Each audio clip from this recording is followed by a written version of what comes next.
प्रभातम। मैं रश्मि कुमारी सरस्वती विद्या मंदिर रिंगबाद सीतामढ़ी से कक्षा 10वीं के भैया बहनों के लिए संस्कृत का तृतीय पाठ, जिसका नाम व्यायामः सर्वदा पथ्यः है, उसे लेकर आप सभी भैया बहनों के समक्ष उपस्थित हुई हूँ। यह पाठ प्रसिद्ध ग्रंथ आयुर्वेद से लिया गया है, जिसके रचनाकार आचार्य सुश्रुत है। इस पाठ के 4 श्लोकों को हम लोग पिछले वीडियो में पढ़ चुके हैं।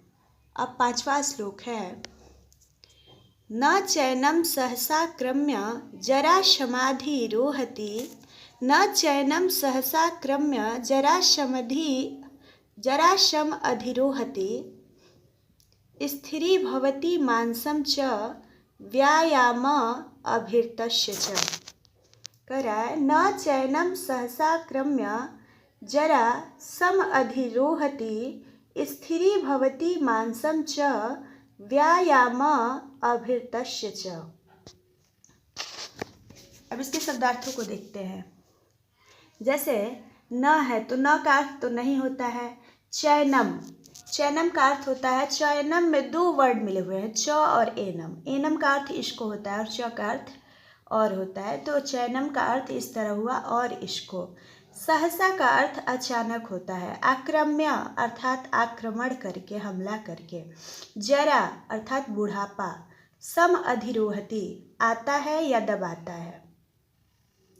स्थिरी भवति परिपक्व हो जाता है या स्थिर हो जाता है। अभिर्तस्य रत रहने वालों का, यानी उसमें तल्लीन रहने वालों का, यानी व्यायाम में लगे रहने वालों का।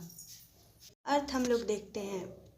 श्लोक है, न चैनम सहसा आक्रम्य जरा सम अधिरोहति, स्थिरी भवति मांसम च व्यायाम अभिर्तस्य च। न चैनम सहसा आक्रम्य जरा सम अधिरोहति, स्थिरी भवति मांसम च व्यायाम अभिर्तस्य च। अर्थ है, और इस व्यायाम करने वाले अर्थात व्यायामशील व्यक्ति को अचानक बुढ़ापा नहीं आता है या बुढ़ापा दबाता नहीं है। अर्थात जो व्यक्ति व्यायाम करता है उसे अचानक उस पर बुढ़ापा प्रहार नहीं कर सकता है, बुढ़ापा आक्रमण नहीं कर सकता है। वह व्यक्ति अचानक बूढ़ा नहीं हो सकता है।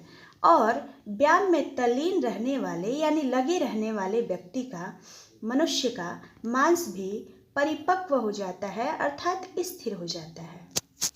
कह रहा है कि और इस व्यायाम करने वाले व्यायामशील व्यक्ति को अचानक बुढ़ापा नहीं आता है या दबाता नहीं है। और व्यायाम में तल्लीन लगे रहने वाले मनुष्य का, तल्लीन अर्थात लगे रहने वाले मनुष्य का मांस परिपक्व यानी स्थिर हो जाता है। अब इसका व्याकरण हम लोग देखते हैं। जैसे चैनम है, संधि विच्छेद पहले देखते हैं। चैनम है तो इसका संधि विच्छेद होगा च जोड़ एनम। सहसा क्रम्य का संधि विच्छेद होगा सहसा जोड़ आक्रम्य। व्यायाम भीर्तस्य का संधि विच्छेद होगा व्यायाम जोड़ अभीर्तस्य। व्यायाम जोड़ अभीर्तस्य। सम अधिरोहति का संधि विच्छेद सम जोड़ अधिरोहति होगा। प्रकृति प्रत्यय विच्छेद करें तो आक्रम्य का प्रकृति प्रत्यय विच्छेद आ जोड़ क्रम जोड़ ल्यप होगा। आ उपसर्ग है, क्रम धातु है और ल्यप प्रत्यय है। स्थिरी का प्रकृति प्रत्यय विच्छेद स्थिर जोड़ इंगीप होगा या ये स्त्रीलिंग प्रत्यय है। अगला है सहसा अर्थात अचानक। छ और न नहीं, ये तीनों व्याकरण की दृष्टि से अव्यय हैं, जो कभी भी किसी भी काल पुरुष वचन में बदलते नहीं हैं। है व्यायाम श्वीन गात्रस्य, व्यायाम श्वीन गात्रस्य पदभ्याम उद्वर्तितस्य च। व्यायाम श्वीन गात्रस्य पदभ्याम उद्वर्तितस्य च व्याधयो नोपसर्पन्ति वैनतेयम् इव उर्गा। व्याधयो न उपसर्पन्ति वैनतेयम् इव उर्गा। वयोरूप गुणैः हीनम अपि कुर्यात् सुदर्शनम। फिर से देखते हैं। व्यायाम श्वीन गात्रस्य पदभ्याम उद्वर्तितस्य च व्याधयो न उपसर्पन्ति वैनतेयम् इव उर्गाः वयोरूप गुणै हीनम अपि कुर्यात् सुदर्शनम। अर्थात इसका शब्दार्थ पहले देखते हैं। जैसे श्वीन गात्रस्य है, गात्रम अर्थात शरीर होता है, तो इसका अर्थ होगा पसीने से लथपथ शरीर वाले का। श्वीन गात्रस्य का अर्थ होगा पसीने से लथपथ शरीर वाले का, क्योंकि गात्रस्य में षष्ठी विभक्ति लगा हुआ है और षष्ठी विभक्ति का चिन्ह काके की होता है। गात्रम का अर्थ शरीर होगा, पदभ्याम का अर्थ दोनों पैरों से होगा, उद्वर्तितस्य ऊपर उठने वाले के, व्याधयः बीमारियाँ, बीमारी का बहुवचन है, व्याधि एक वचन में होता है और व्याधयः बहुवचन में। अगला है उपसर्पन्ति पास जाती हैं, वैनतेयम गरुड़ को, उर्गः सांप, वयः आयु, हीनम अपि हीन को भी, सुदर्शनम सुंदर। श्लोक है व्यायाम श्वीन गात्रस्य पदभ्याम उद्वर्तितस्य च व्याधयो न उपसर्पन्ति वैनतेयम् इव उर्गाः वयो रूप गुणै हीनम अपि कुर्यात् सुदर्शनम। अर्थात व्यायाम के कारण पसीने से लथपथ शरीर वाले के तथा दोनों पैर ऊपर उठाकर व्यायाम करने वाले के पास रोग उसी तरह नहीं आते जैसे गरुड़ के पास सांप। व्यायाम आयु, रूप तथा गुणों से हीन व्यक्ति को भी सुंदर बना देता है।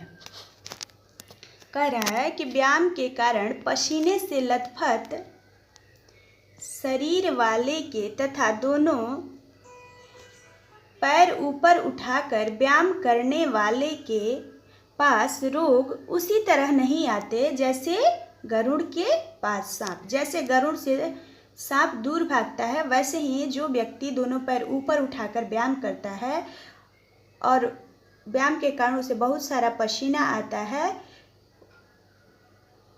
तो उस व्यक्ति के पास वैसे ही रोग नहीं आते जिस प्रकार गरुड़ के पास सांप आना नहीं चाहता। अगला है कि व्यायाम आयु, रूप तथा गुणों से हीन व्यक्ति को भी सुंदर बना देता है। अर्थात व्यायाम करने वाले व्यक्ति की आयु भी लंबी हो जाती है, उसका रूप यानी सुंदरता भी बढ़ जाता है और वह गुण से हीन व्यक्ति जो रहता है वो गुणवान हो जाता है। ऐसा व्यायाम के कारण होता है।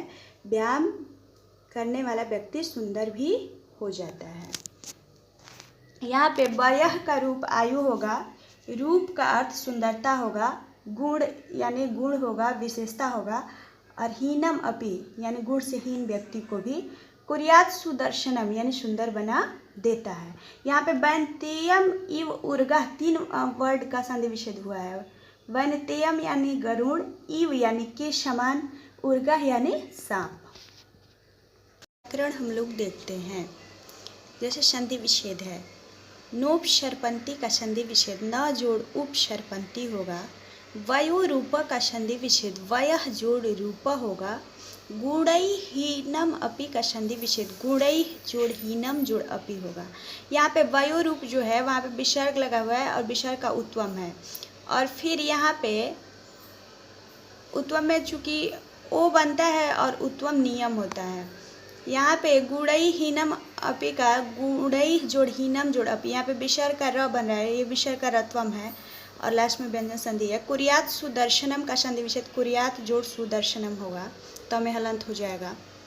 वैनतेयम इव उर्गा, इसका संधि विच्छेद वैनतेयम जोड़ इव जोड़ उर्गा होगा।